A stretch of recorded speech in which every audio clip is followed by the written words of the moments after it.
युट्युबहरूमा देखाउँछ आज साँच्चै आफै परियो अझै तान्नु अलिक बल लाउँदा बल त्यसै त हुँदैन निकै बल लाउनु भयो त अलिक तल पार्नु त तल तार्नु त अलिक उरालो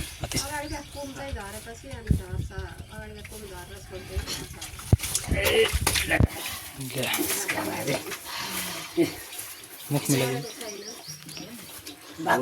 गोरु रहेछ त्यहीबाट ढिलो गऱ्यो यसले गोरु प्याउँदा जहिले ढिलो गर्छ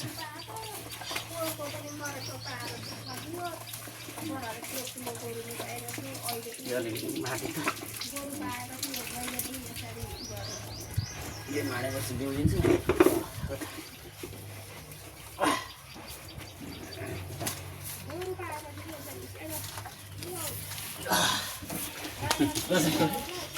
बाछी भइदियो त है सफल गरेर पतन गराउन सफल भेटनरी विशाल कार्कीज्यू सुत्केरी गराउन त्यसलाई निकालिदिनु अलिक नजिक राखिदिनु नि बाछालाई